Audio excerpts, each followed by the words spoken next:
Hey everyone, this is a little forward about this tutorial. Um, so obviously I've finished part one. This is what we're going to get up to on part one, but I wanted to record this after I've got here at the start of the video, just because it didn't really turn out how I originally anticipated, which I will explain in the video. But basically, I think when we finish with this base, we're going to get a fantastic result. But this first part really is the most uninteresting bits in my opinion, because we've just got to get the rocks painted to a basic level and do the minimum to get the water down. So I think there's some useful bits of information here, because casting the water is such a fun thing to do and it makes bases look amazing. So I'm happy to have a tutorial covering that for sure. You'll watch that in the rocks I just wasn't really happy, so I changed it a couple times, which is why I've included both recipes, and both were absolutely fine. I was probably overreacting, like not being happy with the look of the rocks. It didn't matter too much, because we can change everything after. But I'm really happy with where this is going, particularly how well this is cast. It's one of the best results I've had from the water in terms of how clean it is, and we've got a pristine finish. Which is great. So I'm really looking forward to diving straight into the next bit. I've bought every single kind of moss product you can think of. These are just a couple of them, and I'm kind of testing out all these different ways to add plants and things, and by the end I think we're going to have a beautiful base. One of the most fun things we're going to do is the splash effects coming out of the person running through here. So yeah, I hope you enjoy it. It's maybe it's not the most exciting video in my opinion, but yeah, just let me know what you think. So enjoy. Hey everyone, so today we're going to be doing a forest base, and it's going to be for, these miniatures. Yep, so these are from the Cult of Paint Kickstarter. I think they're absolutely stunning. So we have the hunter running with the wolf. She spins around because she's not glued in. But yeah, basically I thought I'd show you how to do a forest base with a stream running through it, which is what I've planned for these two figures. And she's obviously going to be stepping into the stream, and we're going to have some fantastic ripple effects coming off that eventually. So I'm just going to take the miniatures off the base. I wanted to show you how they looked. So she's pinned on, and then this one is also just pinned on. But this is actually the base that comes with the wolf. The hunter, she comes with her own base too, but I didn't use it for this because I wanted her stepping through this kind of stream. So I haven't recorded how I made this base because, to be honest, it was so simple. Obviously you can see I've got the base that comes with the model stuck on here, and I've just put a little bit of milliput and tried to replicate the kind of rock shape coming from there. And actually I've been working on this base for a while, and every time I mixed up some putty, for example when I was doing Draxus, I used the spare putty, rolled it up and added some little rocks, and I checked some references, which is something we'll be looking at a lot with these tutorials, for the density of the rocks and the different sizes. But yeah, basically, you can see I've got some milliput ones, some magic sculpt ones, and I've just kept adding it, and I think this is enough now. Hopefully it looks cool when it's done. And then I've just stuck a little bit of sand in between to give some rough texture, but that's not going to matter too much. So looking from the kind of the top, you can see this is all raised, and this is going to be like the bank. And then we're going to have a stream here. I'm thinking having it maybe probably 3mm like deep, not deep at all. And I'm hoping some of the rocks sort of poke out the top. A lot of them will be submerged. I might even do it only 2mm, to be honest, having it super shallow, because really it's just more about having the ripple effects and the rocks coming through and stuff like that. I have made sure that there's like a dam at either corner, because I don't want the water effects to go around the side, so make sure you kind of build that into your base.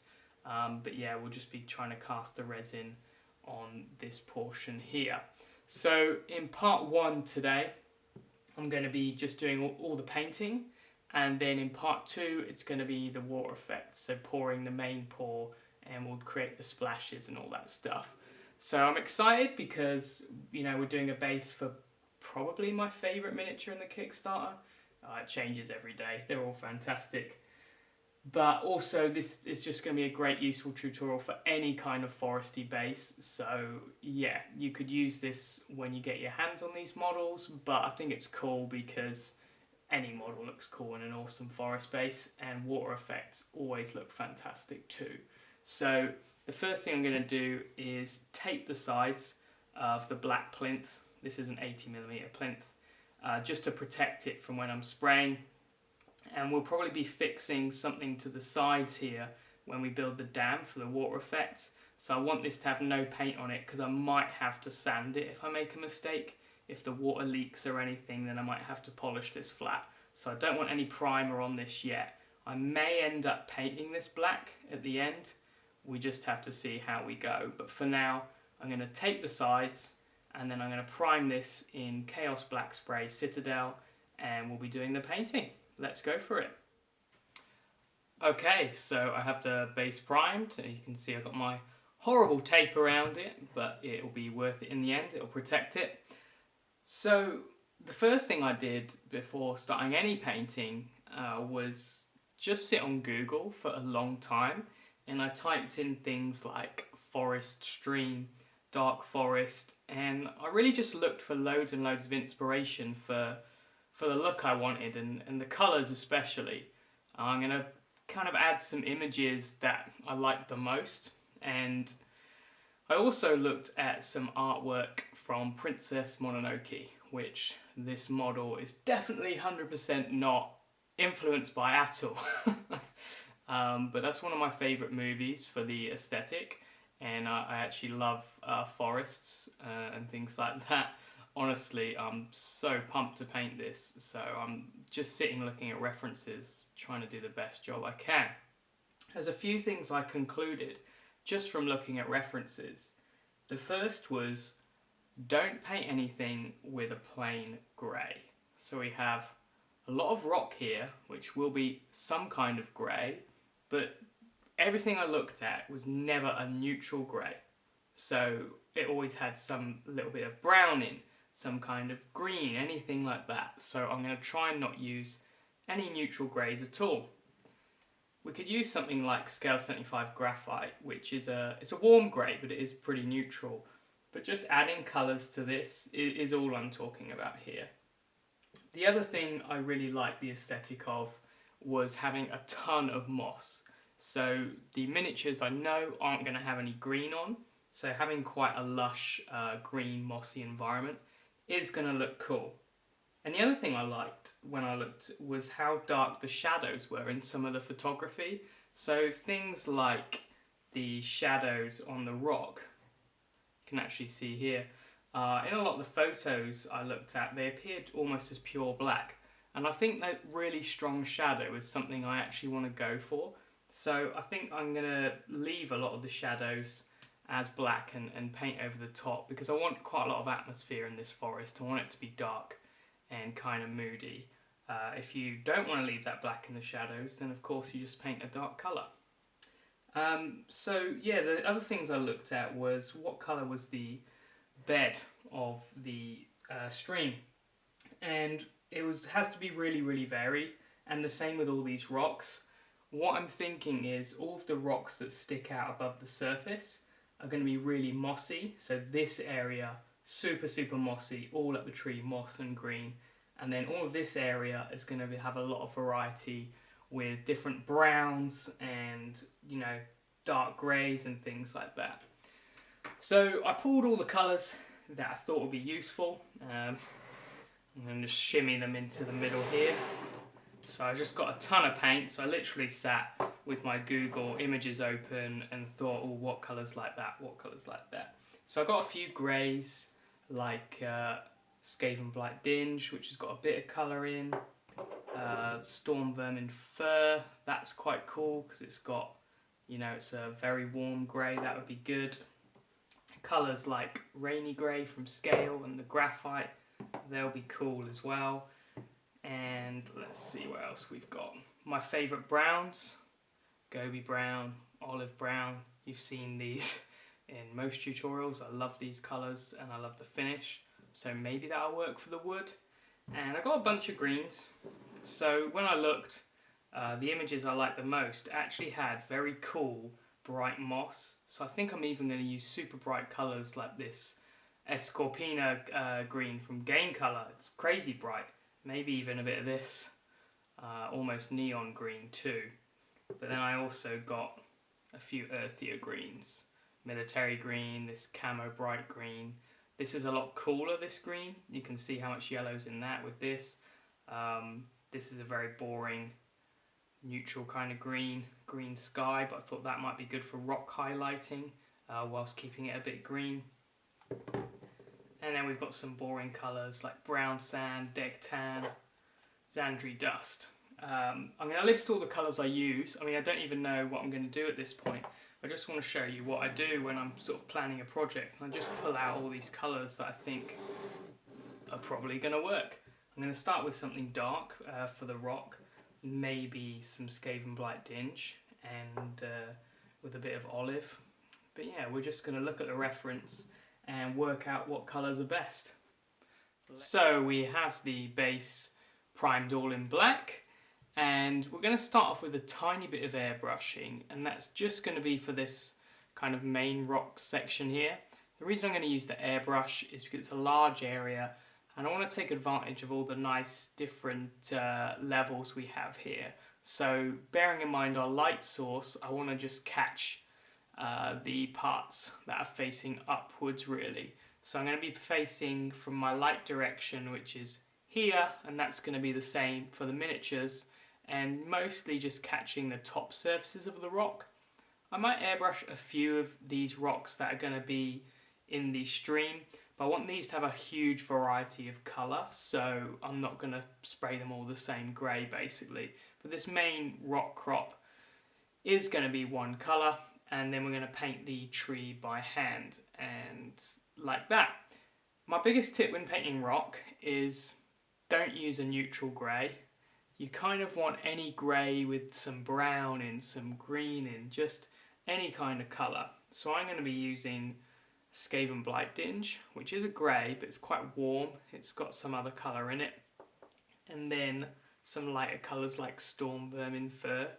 You know, just from using these instead of a neutral grey will help to keep it more natural. So I'm going to begin with the airbrush by spraying some Skaven Blight Dinge from one direction here. And I've got this pretty thin, so I build up a smooth layer of this paint. I really want to leave some dark shadows because I want quite a dramatic effect of light on this rock. So I'm going to pick out a few of these. Kind of doesn't matter if they're all grey because I can hand paint over the top. So you can see where I'm spraying and it's not catching here in the shadow.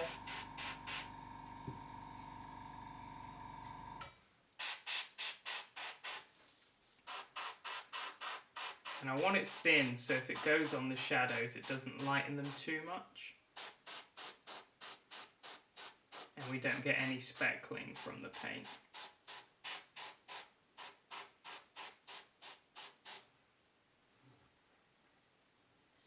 Sorry, it's a bit out of focus if I move it close.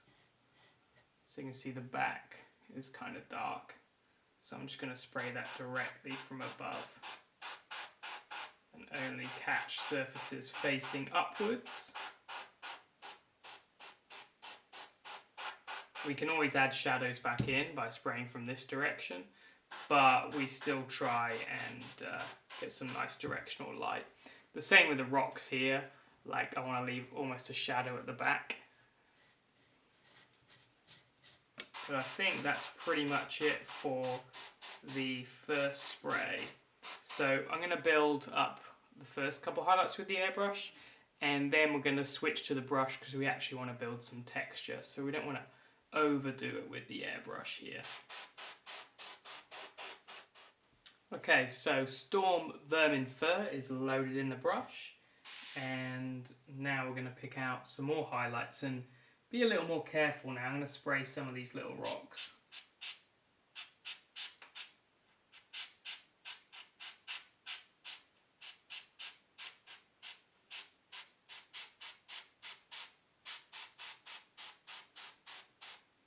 Could almost use this like a pre-highlight, to be honest, so I'm going to catch some of the sand and we can that'll help when we paint over the top of it later with the brush.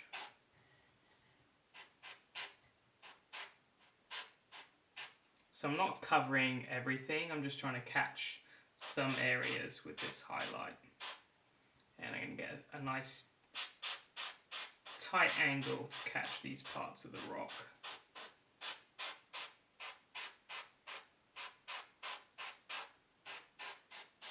This is a very nicely sculpted piece of rock, so there's lots to catch with the airbrush.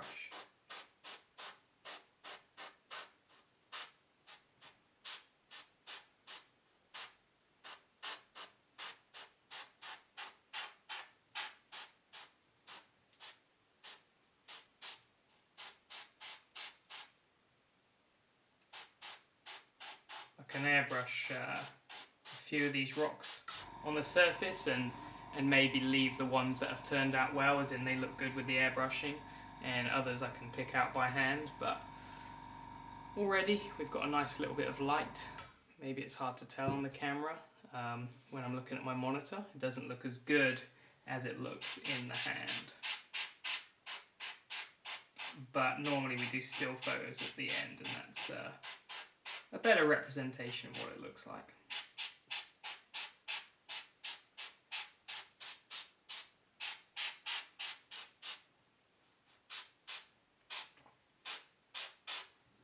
So I'm just moving it around, checking I like the look of different areas. And again, let's spray from above for this side.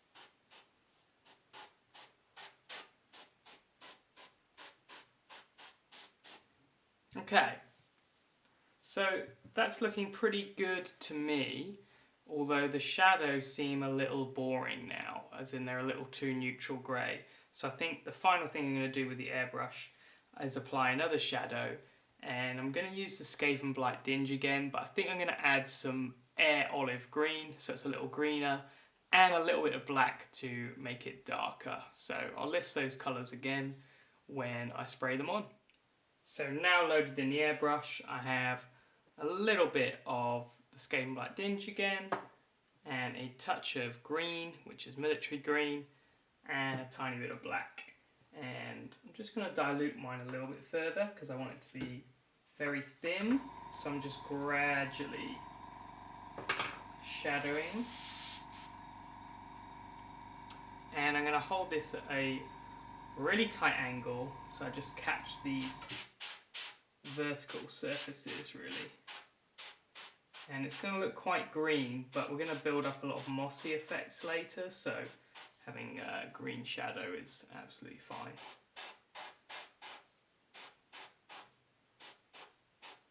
So I'm kind of spraying in the opposite direction. I did all that highlighting, but it's very effective. You can see it's picked out those shadows a lot better, and I always think it's easier to spray the shadow on than spray the highlights. So I normally work in this way, where I build up the highlights and then finish off with those shadows, and you get a really nice result, I think.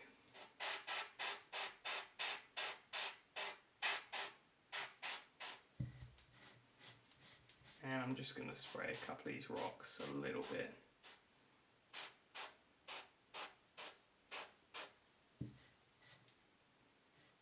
That looks pretty cool to me. Just trying to hit all these different angles. And I might add a little bit more black to just get some really deep shadows here along the side. Because it's such a big base, it'll move out of focus when I obviously move it closer. So I'm trying to keep it in focus here as best I can. So yeah, I'm just going to go ahead and add a tiny bit more black in my cup. So you can see the previous airbrush shadings work really nicely because we have these little hints of green here. And we're going to do a wash later for all the moss, but this is a really nice build up and a nice start, and it makes sure our shadows aren't too boring. I've got a little more black in the brush now, so this is for extreme shadows. So again, this is going to be quite a tight angle. I'm going to spray basically from below to just catch all the really darkest bits, like this overhang here at the back. I'm going to have that kind of black for now, and I can paint that with the brush if I need any more highlights. But I want some really strong shadows, like you can see here. I want this dramatic light effect on the figures, and the base needs to match. Catch some of the bottoms of the rocks.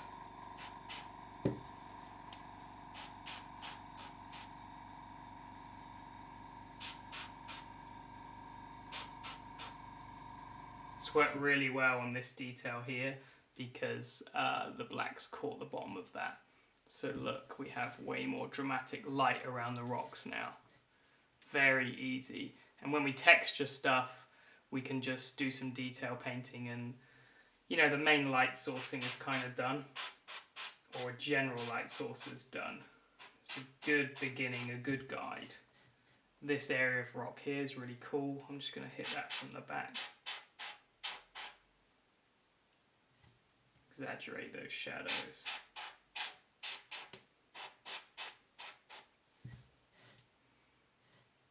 That looks awesome there, you see the shading? I'm just going to catch that again. So, nice angle.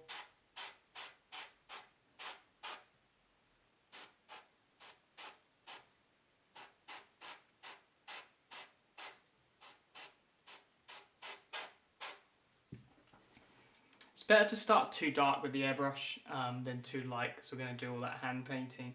So yeah, I can see now I've just got really good general highlighting. Most of the vertical or nearly vertical surfaces are dark now, and all the ones that are horizontal facing up are nice and light, and that's what I was looking for from the airbrush. Easy to do with the brush, but I wanted to use the airbrush to save some time, because actually this is obviously for the Kickstarter, and believe it or not, I don't have tons of time to do this, so I'm trying to make this look awesome, but it does need to be reasonably efficient. I can't indulge in painting all of this by hand. So am I happy with that? Spray a few more of these. So I don't want to come back to the airbrush, so I'm just making sure everything's good. But yeah, I think that's basically the perfect start. It's quite green in real life. Maybe it looks a little neutral on the camera. But we have a grey, we have some nice highlighting begun on the rocks, and we have that slight dark green, which is the perfect beginning for our forest base. So the next step we can do is kind of base coat the stream floor, base coat the tree, and maybe start to just pick out some rocks in individual colours. But as for airbrushing, quite a quick bit of airbrushing, and we can move on to the brush. So after the airbrushing, we are going to move to the brush now. I've done some experimenting for the next step, just to make sure it works. Basically what the order of things is, we're going to highlight everything on the kind of main rock section, and we can do some of these rocks in the same way. Then I think we'll base coat and work on the wood and also base the ground just to get some colour on. But I thought we'd just continue with the rock for now. So we need to add some kind of highlighting to the rock because the airbrushing is so general, and that gives us a really nice head start with the general light. The brightest colour we sprayed on with the airbrush was of course the Storm Vermin Fur. So I've taken that on the palette and I've added some graphite to it. I didn't use graphite on its own because, like we said, it's such a boring grey. So using the Storm Vermin Fur, it's at least got a little bit of brown in it. It's more interesting. So we're trying to do two things with this step. One, we're trying to add detail, and that's going to be painted on texture, but we still need to, keep going with the light. So we've basically got a map that's been created by the airbrushing, and we're just going to exaggerate that with the brush. So I'm using quite diluted paint, and wherever I see some highlighted sections, like here you can see that this is a shadow and this is light, I'm starting to add brighter highlights. And we can use a combination of regular brush strokes as well as some kind of a stippling motion. So we're enhancing the light that's started by the airbrush, but we're also adding some texture and detail. And what you'll see is there's some sculpted details on here that we can kind of highlight. So a little shadow there. I'll put a highlight underneath that. And this is quite time consuming, but we have saved some time with the first step. And ultimately, it's just worth it. Every little tiny bit of texture and detail and brush stroke does make a difference to the overall appearance. So I'm just going to work on one little section here, show you how to do it, and then I don't think I need to do the whole thing on camera. It'll just take a long time. What I'm probably going to do is show you how to do, one or two rocks on here, and then do it all myself. Show you how to do one section of wood, and then finish that. Just, do one small part, and then continue to finish it, because there's a lot of the same on this. With the rocks, we're going to do these all different colours. So I'll do a little clip showing each of the recipes for each of the rock colours I'm going to use.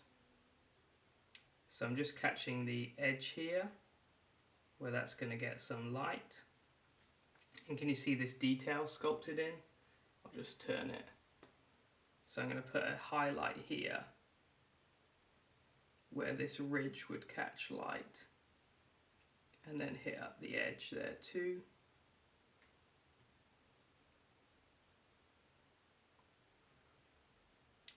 Now if we push this or make it too light, then we can go back with the airbrush in the same way and glaze the shadows back on.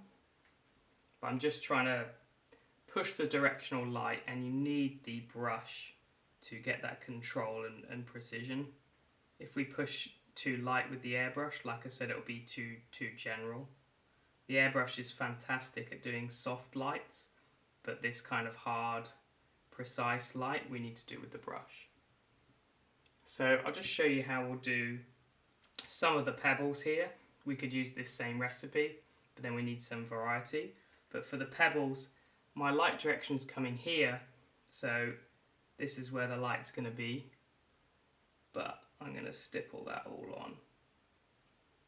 I'm using quite a small brush, but to be honest, it's just what I had next to me on the desk. A size 1 would be fine for all this. But we're going to just build up texture. You can also combine the stippling with stripes or scratches, and that's going to work well for the rock. What you'll find as well, it will look a bit strange because this will be slightly glossier than the airbrushed stuff.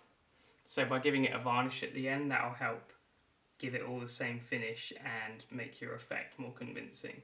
But when I come to do that, I will show you. So I'll just stipple another one of these rocks. So the dots in the stippling will get further apart as we move away from the light, and then they'll be very dense here in the center. So I'm going to continue and do that on probably all of the rock, and then when we come back we'll probably add a brighter highlight but be very sparing with it, and then we'll move on to the next part.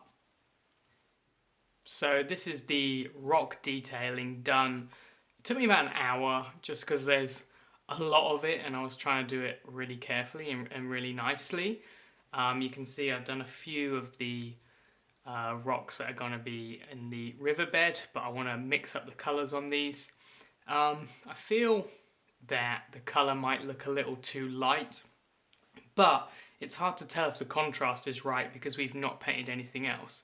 So I basically don't want to invest any more time into this section yet. We can actually leave it till last. I'm going to paint the wood and I want to paint this, and then I'm going to put the water in, and you know, we can finish this right at the end. It doesn't have to be done now. So I'll adjust the contrast when I've done those other things. Without anything to compare it to, it might seem too pale, but when it's all done it might look just right.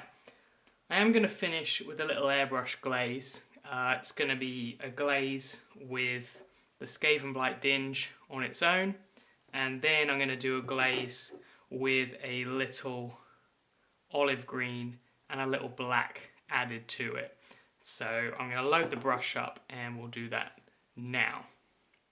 So I have Skaven Blight Dinge in the cup and it's very heavily diluted, maybe 8-10 parts thinner to paint. It's basically just going to soften and blend everything together, and this is just a really subtle effect. So I'm just doing a slight pass, and I'm doing this from one angle. Honestly, that's pretty much it.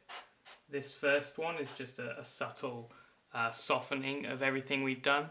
Now what I'm going to do is add a little bit of black and a little bit of green, and that's where we're going to hit up the shadows again and darken all that. So this mix of, you know, black, grey and a touch of green is going to be our generic kind of forest shadow. It's basically a desaturated dark greenish blackish tone, you know, something that we would find in a forest, a dark green, but not a saturated green like Caliban green where it's, you know, super obvious. So this is what we're going to do like we did before. We're just hitting up the shadows again, and this will keep our light source working and just soften some of that brush work I did. Can you see here where we're just getting the shadows, especially this part? You can see where it's still drying and it kind of shimmers.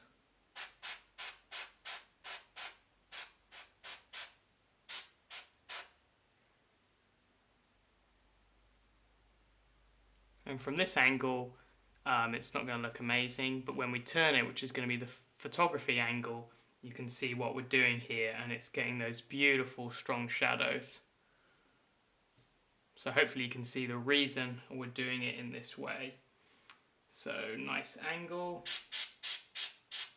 trying to get those vertical parts. I'm trying to do all this now with the airbrush because I won't really want to do any airbrushing when I've done the water effects because we'll ruin that. But extra highlights and stuff that we do with the brush, of course, that's not going to be a problem. And I don't think we'll be using the airbrush for the tree at all. I might glaze it. We'll just have to see how it turns out with the brush. I'm going to actually hit it with this shadow colour now, just so it's nice and dark on the underside of the tree.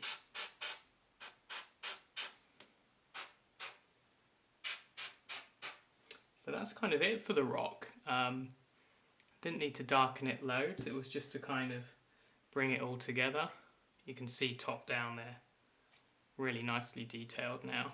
Brought out all the different angles and shapes of the rocks, and that was the main idea. Just gonna get that.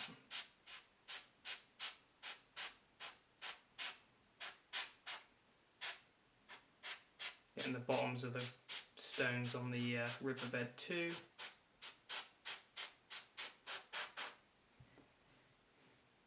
yeah, I think that's kind of it. Little blast from that angle.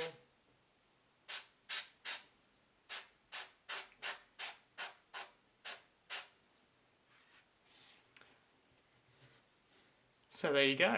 That's the rock done for now, and we'll finish it after we've done some other parts. But I think we're going to move on now to base coating the bark, and I'll probably base coat the riverbed too. So on the palette here I have some Rhinox hide, a little of the Air Olive Green and a little black. Now Rhinox hide is a fantastic colour, a really great dark brown, but it is a little bit red, so what I'm going to do is take a tiny bit of the olive green and add that to it. And you have to watch your dilution because we're using an air paint.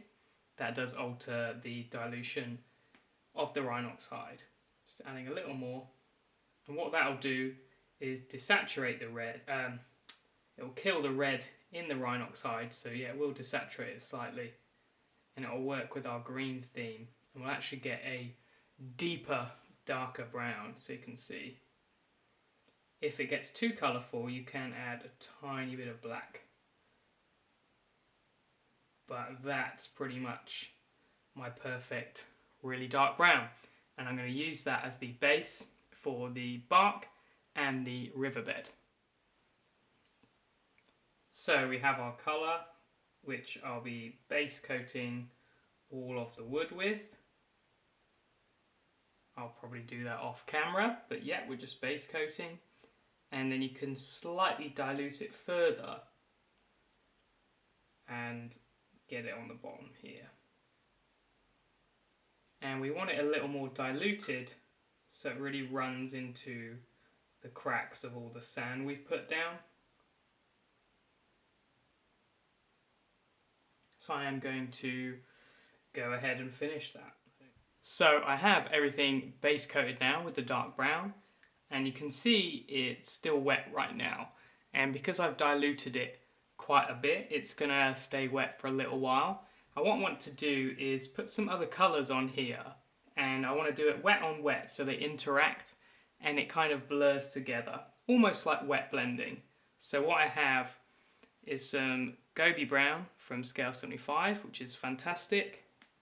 I also have some Olive Brown from Vallejo, and I even have some Zandri Dust, kind of yellowish colour, all on the palette. And they're quite diluted as well, so they kind of will run in easily. And what I'm going to do is just try and create a little bit more random colour. So this is the olive brown, and we'll just get subtle variation in the ground. And try the Gobi Brown because the olive brown isn't doing a lot. But there you can see when we apply it carefully, just a little bit, just interacts with the other brown, and we'll get nice blended kind of patches. And this will be covered by water, so it's going to be slightly obscured and doesn't have to be perfect, but we just want to make sure there's some kind of colour variation. I'm going to try and put some light colour, almost as if it's travelling around this rock. I don't know if that will look good or not. We're going to try and see. So I'm mostly using the Gobi Brown. It seems to be the nicest colour, but you can see as I turn it, you've just got way more variation, and doing it wet on wet just makes this more subtle and easy. Put a little more olive brown. And we're going to pick out some of the individual stones, as in the sand when it's dried, as if they're very, very small stones. But this just gives a general better variation. So I'll put a little bit in there. And let's try some of the Zandri Dust out, which is very bright in comparison. So I'm just going to put a tiny little bit.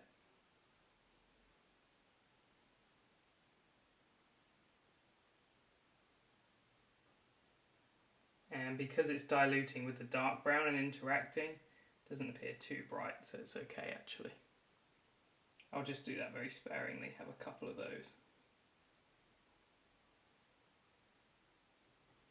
But yeah, that's it really. So you can see we got, yeah, a nice amount of colours there.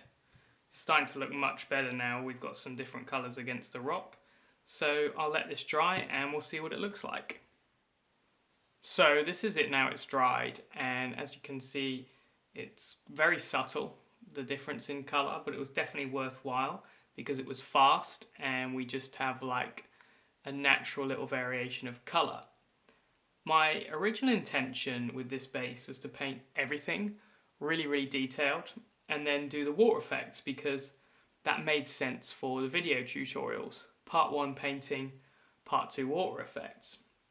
But now what I'm thinking is to do it a bit more organically, and I think actually what I want to do is finish all of the painting on here and get the water done, because if something goes wrong with the water, and trust me, it happens a lot, then, you know, if you put a lot of time into this, then that's going to be wasted.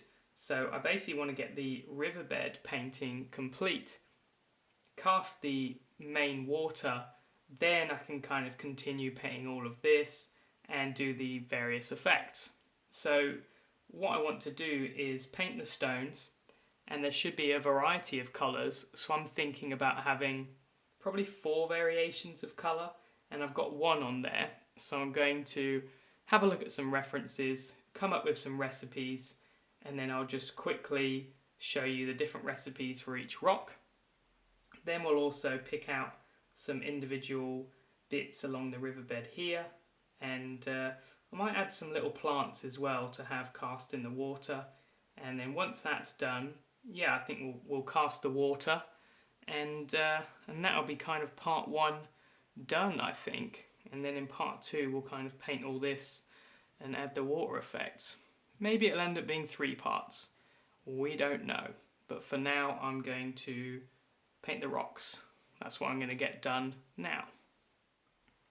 So I come back the next day and look at where I'm at, and I realise I'm just not really feeling it. Like, I don't really like the rock colour.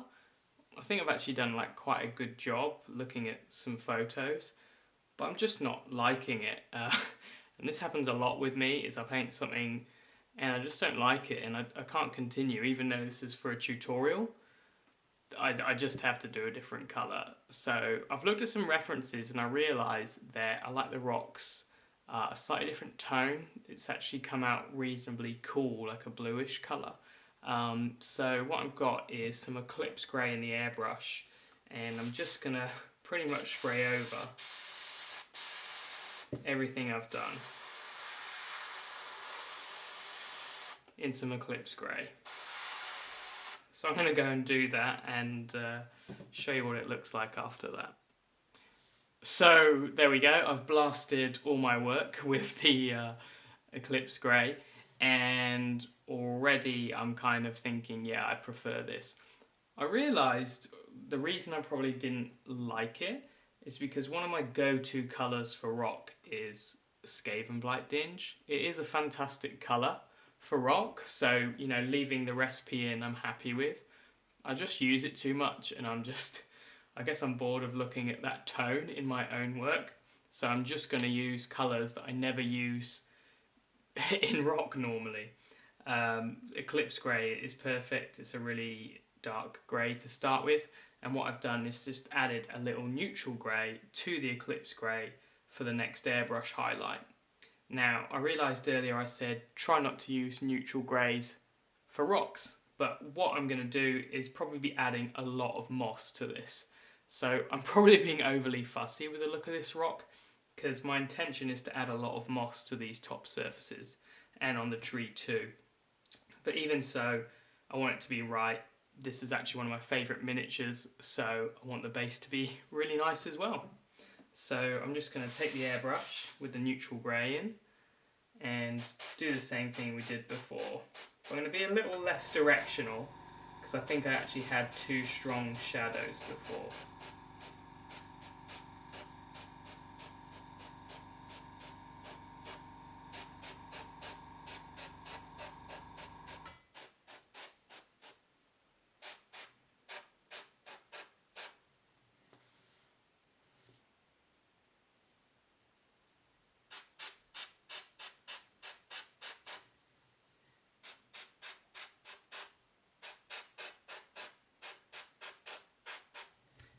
going to spray a lot of the little rocks as well.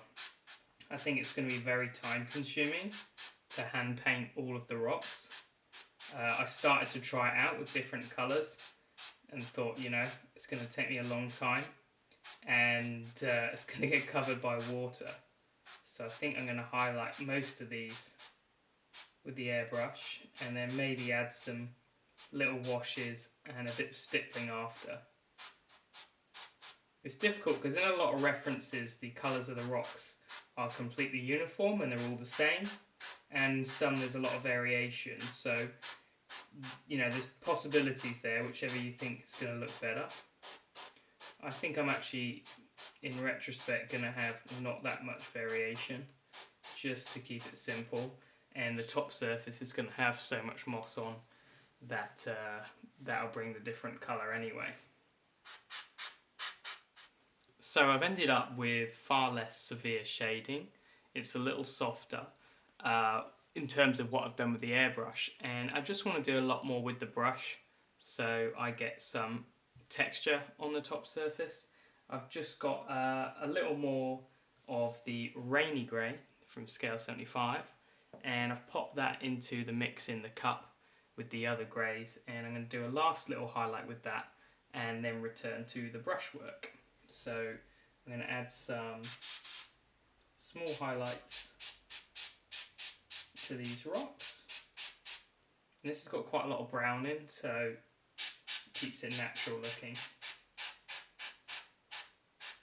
Don't want the grey going too blue.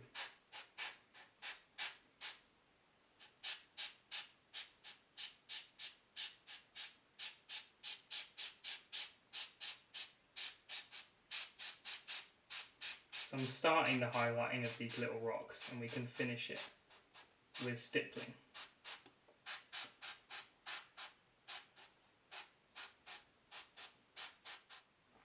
So I'm kind of at the same stage as I was before, where I did the groundwork and you can see I put the colours in just like before, and I've base coated the tree a dark brown and I've highlighted up the rocks, but this time I highlighted with scale 75 rainy grey, and I really like this because it's got a lot of brown in, so it's a very warm grey, and that was something I thought I was missing. My rocks were just looking too cool, too much, too neutral, too blue. You can see how they are here where I haven't highlighted them. So really what I want to do is get on and cast the water. So this I can finish later. I've been looking at my references and just really thinking, how do I want it to look? And I have decided I want this to be fairly covered in moss. So any rocks that are sticking out above the water are going to be mossy. This is going to be very mossy. There's my compressor. Turn that off. Yeah, this is going to be very, very mossy. And the tree for sure is going to be. So really, I should not worry too much about painting this now. I think I'm getting a bit too worried with how the rock looks.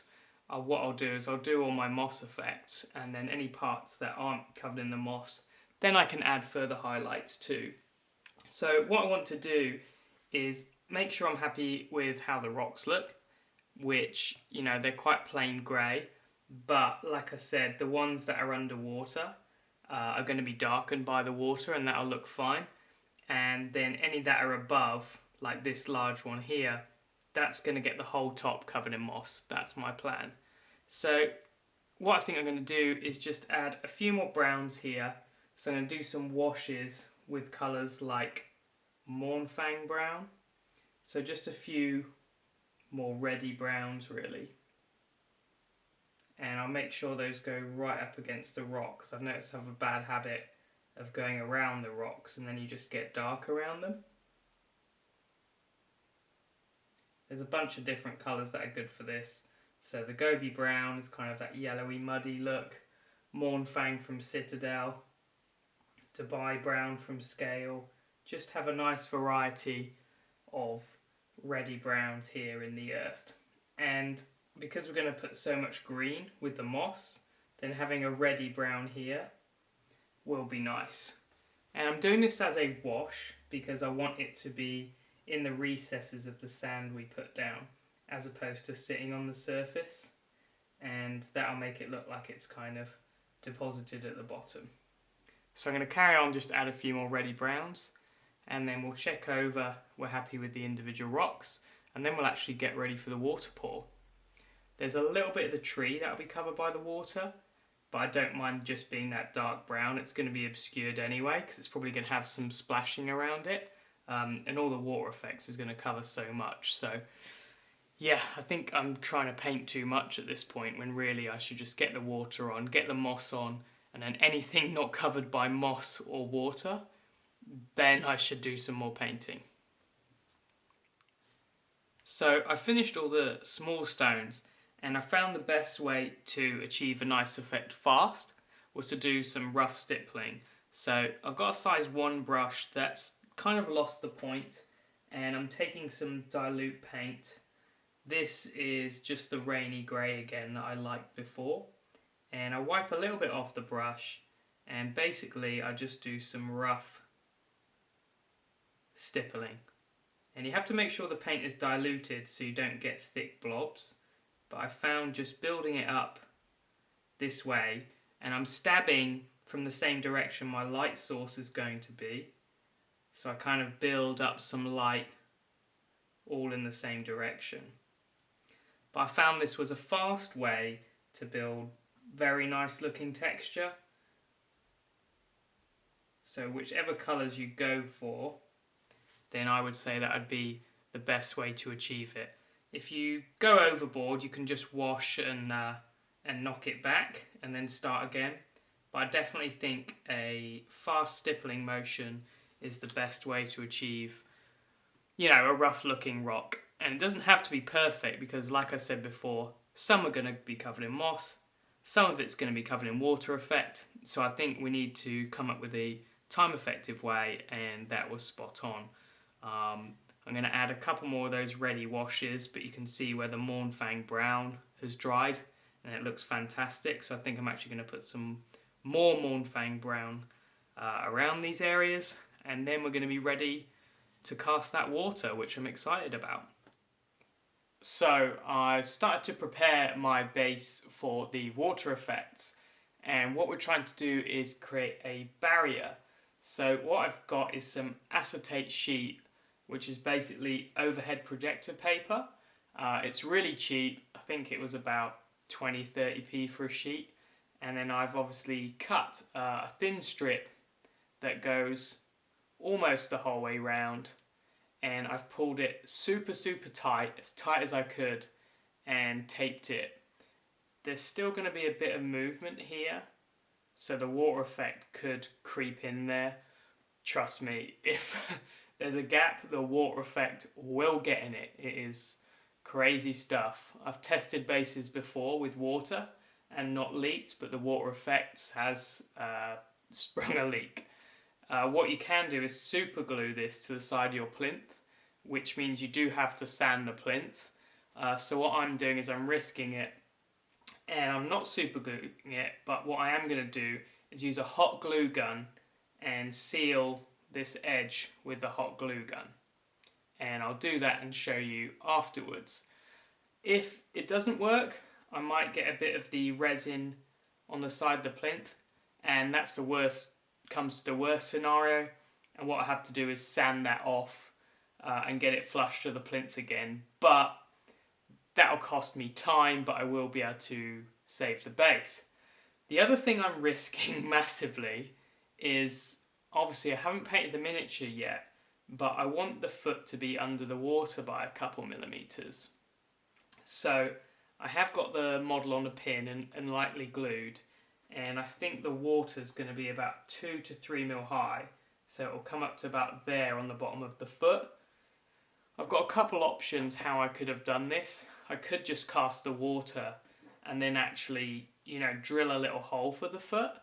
That might be an easier way to do it. Or what I could do is try and cast the resin here up to the foot and hope that I can pull the miniature out. Maybe a little Vaseline would make sure I could pull the miniature out, but I think it will be okay, to be honest. I'm going to be checking it all the time, and it takes about 2 days to cure. So probably about, I don't know, 24 hours in, I might try and pull the miniature out. Again, the worst case scenario is I can't get the model out. And what I will do then is cut the model at the ankle, and I'll have to drill out the piece of resin. But it's not a problem because I can repair the water and I'll be able to fix it, no problem. I've obviously lost the miniature, which will suck, but I can buy another one from myself. But we'll see what happens, because it could just pull out and then maybe need a little bit of cleaning. So yeah, I'll let you know the result. Or I might think about it for a little while and decide just to drill a hole where the ankle should be. So anyway, I'm going to put the hot glue gun around here and have a little think about how I want to do this foot situation. So I've used my hot glue gun to seal everything at the bottom here. I had way too much fun, which is why it's quite messy. And I also tried a second line at the top here, which might seem quite pointless, but because it dries so rigid, I'm hoping it helps it not pull away at all at the top, and I get a better seal. And it's barely moving, so I think I've got a good seal. I've also sealed the corners here. I just don't want to take any chances. I've made it about maybe 3mm high, and I'm thinking about doing the pour probably just 2mm. So now we're going to get ready to do the water pour. So the product I use is this Pebeo crystal resin. It's one of the best ones. It takes 2 days to dry. 24 hours it's pretty set, but it takes 2 days to dry properly. But it's very easy to get it bubble free, and it dries absolutely rock solid, and it's fantastic to work with after. If you make any mistakes and it looks bad, you can actually sand it down and get it clear again. So it is a great product. I'll add some links, but you can get it off Amazon and eBay pretty easily. And there's a bunch of companies that make similar products. AK Interactive make their own, and some other companies. But I always tend to go for this one because it's just cheap from eBay and it's fantastic. So we're just going to follow the instructions on here. It's basically 2 parts of one product to 1 part of the other, and we have to mix it up nice and slowly and carefully. So I'm just going to go ahead and do that, and once that's done, I'll show you and we'll do the pouring into the base.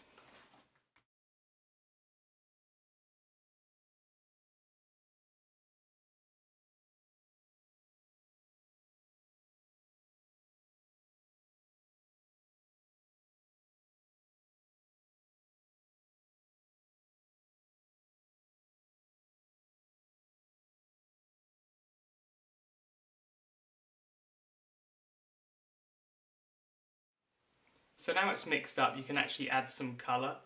I'm using a little bit of green, but you could use brown or anything you like. Blue if it's for the sea or something like that.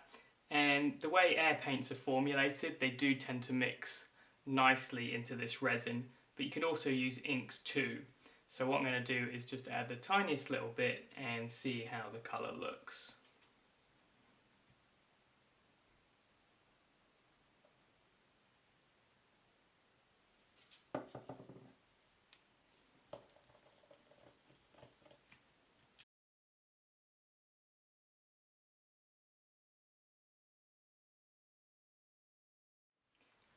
So you can see I've just got a slight tint to the resin, it's just a little bit green, and you can adjust this to taste. I wanted mine pretty transparent and clear, but I think just a slight tint is going to be nice for this mossy forest theme base. So I'm going to take my pipette. The only thing you've got to be careful with is getting too many air bubbles, but I am just going to gradually add this water.